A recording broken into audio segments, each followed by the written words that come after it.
You're listening to Med School Radio. Welcome back to Med School Radio. This is Simon. I'm back, and we're going to be looking at some of the educational viewpoints from one of the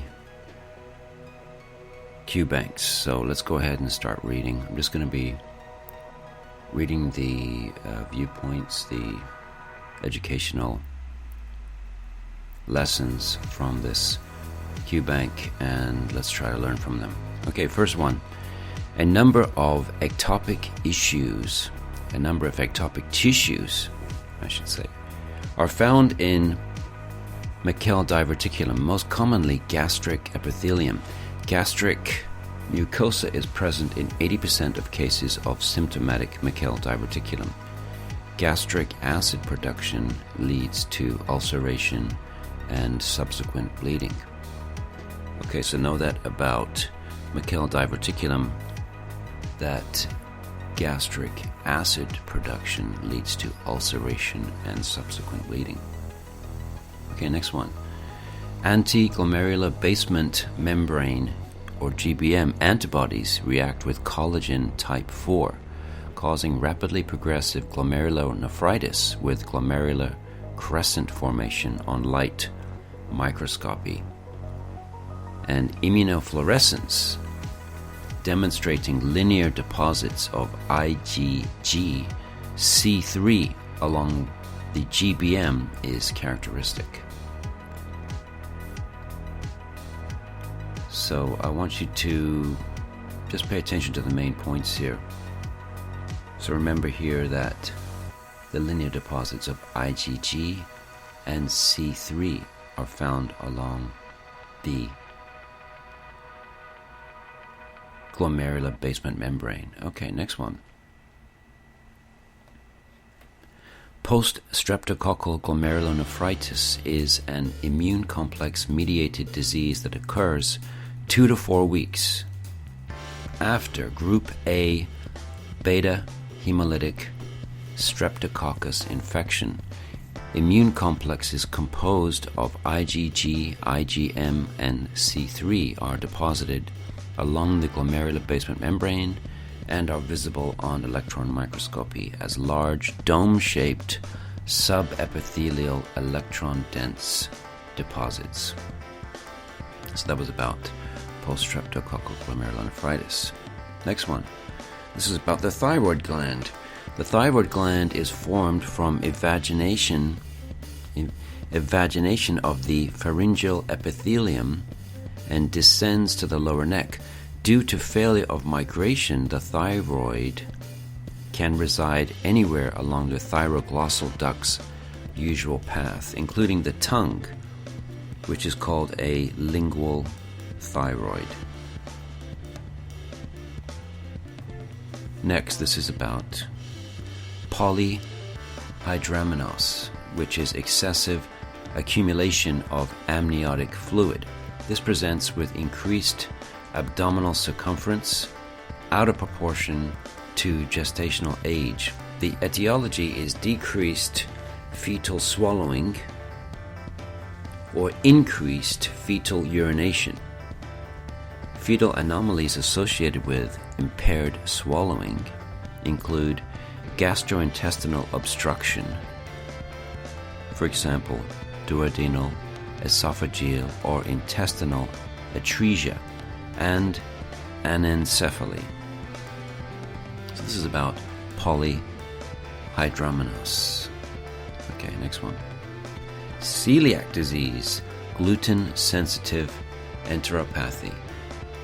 Classically, this presents between ages of 6 to 24 months with abdominal pain, diarrhea, vomiting, and weight loss. Duodenal biopsy reveals crypt, hyperplasia, villus atrophy, and intraepithelial lymphocyte infiltration. Treatment with a gluten-free diet resolves symptoms and normalizes serology and histology. Next, we're talking about communicating hydrocells. and indirect inguinal hernias. Both of these are caused by an incomplete obliteration of the processus vaginalis. The resultant connection between the scrotum and the abdominal cavity can allow for fluid leakage, hydrocele, or the passage of abdominal contents, and this is called an indirect inguinal hernia. So again,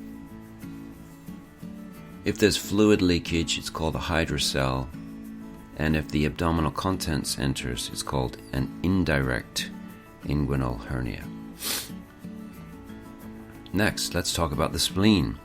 The spleen is a large, wedge-shaped lymphatic organ that is situated in the posterior superior portion of the left abdominal cavity. It is derived from the mesoderm in the dorsal mesentery during embryonic development. And if you know this QBank, you're probably looking at the list of all of the other layers. And you have to memorize all of the associated structures with those layers. Next one. Stellate or Ito cells are the primary cells involved in hepatic fibrosis. In response to hepatic injury, the stellate cells are activated and transform into myofibroblasts capable of proliferating, promoting chemotaxis, and producing large quantities of collagen. Collagen stains blue with Mason trichome stain. Okay, now some statistics. The standard deviation reflects the spread of individual values in a normal distribution, i.e., it measures the variability of the observations within a single sample. The standard error of the mean, reflects the variability of the means, i.e., variance between the means of different samples, and helps estimate the true mean of the underlying population. What is a northern blot? A northern blot detects target mRNA in a sample and can be used to assess the degree of gene transcription. Do you remember what the other types of blots are?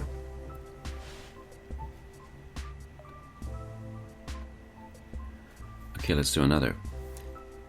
A precise tool is one that consistently provides a very similar or the same value when measuring a fixed quantity. An accurate tool is one that provides a measurement identical or similar to the actual value as reflected in a gold standard measurement. So this is a question about statistics, and this is the one that shows the targets, and you have to be able to know the differences between the question answers, so you can understand what is accurate and what is precision. Okay, let's talk about X-linked or Bruton A gamma globulinemia. This is caused by a defect in B cell maturation, resulting in the absence of mature B cells with severe deficiency of all immunoglobulin types. T cell numbers and function remain intact. Due to the absence of B cells, primary lymphoid follicles and germinal centers will not form within lymph nodes. So remember, X-linked Bruton A gamma globulinemia caused by a defect in B cell maturation. The result is absence of mature B cells with severe deficiency of all immunoglobulin types. But the T cell numbers will be okay. They will remain the same. And the question here was regarding where you would see a problem, and the answer was that due to the absence of B cells, primary lymphoid follicles and germinal centers will not form within lymph nodes.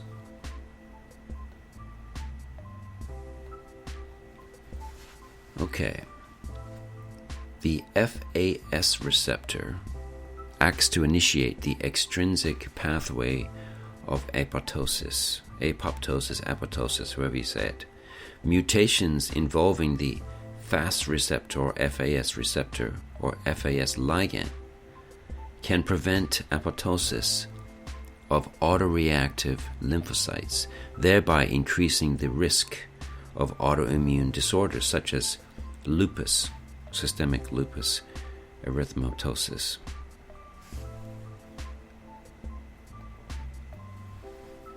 What is systemic mastocytosis?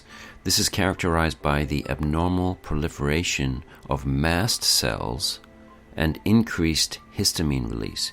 Histamine causes hypersecretion of gastric acid by parietal cells in the stomach, as well as a variety of other symptoms. For example, hypotension, flushing, and pruritus. So that was systemic mastocytosis. What is a pheochromocytoma? This is a tumor arising from the chromaffin cells of the adrenal medulla, characterized by excess production of catecholamines. Clinical features include episodic hypertension, diaphoresis, and palpitations. Microscopic examination of the tumor cells shows electron-dense, membrane-bound secretory granules, and immunohistochemistry is positive for synaptophysin, chromogranin, and neuron-specific enolase. Now, what I'm finding is by memorizing or understanding these educational viewpoints, you're going to be able to be ready for any of the questions that come up, because any part of this concept is possible to show up in the question. So this was about membrane-bound secretory granules, and you had to know where they came from, and that is part of pheochromocytoma. Okay, next one, furosemide. Furosemide is a loop diuretic that works by inhibiting the sodium potassium chloride symporters in the loop of Henle, effectively causing increased sodium chloride and fluid excretion. Additionally, loop diuretics also stimulate prostaglandin release. By stimulating renal prostaglandin release, loop diuretics also increase renal blood flow, leading to increased GFR and enhanced drug delivery. Thus, concurrent use of NSAIDs with loop diuretics can result in a decreased diuretic response. So what's the message here? If you're giving furosemide or a loop diuretic, do not also give an NSAID, because the result will be decreased diuretic response.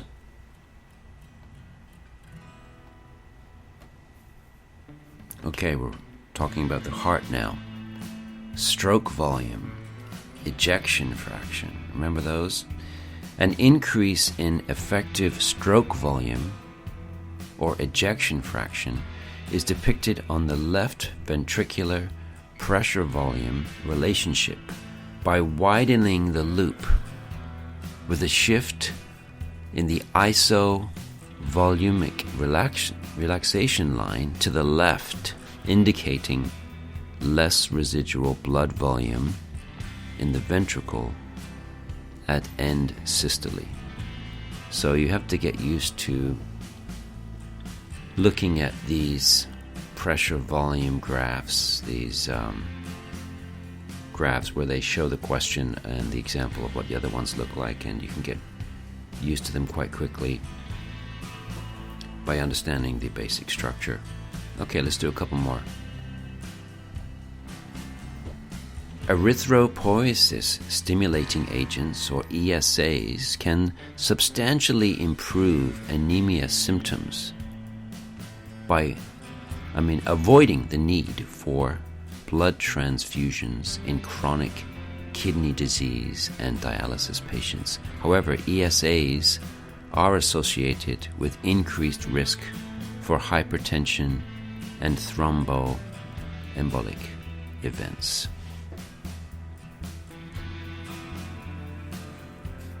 Okay, let's do one more. Okay, let's talk about broad-spectrum anticonvulsants. For example, levetiracetam, valproic acid. These treat both focal and generalized onset seizures, whereas narrow-spectrum anticonvulsants, for example, carbamazepine or phenytoin, are primarily used for focal onset seizures in one area only.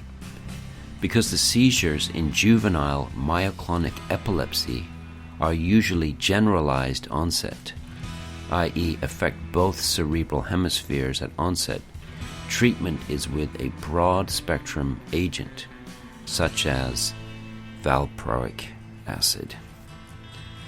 So there we have it. We're just going over a few of these flashcards. I'm just trying this as an experiment because it's very good to go over the flashcards, and they are presented really well in this QBank, and it will work well with any of the QBanks by reading them out. I like to do it with music in the background. Thanks for joining me again on Med School Radio, and hope to see you again in the future.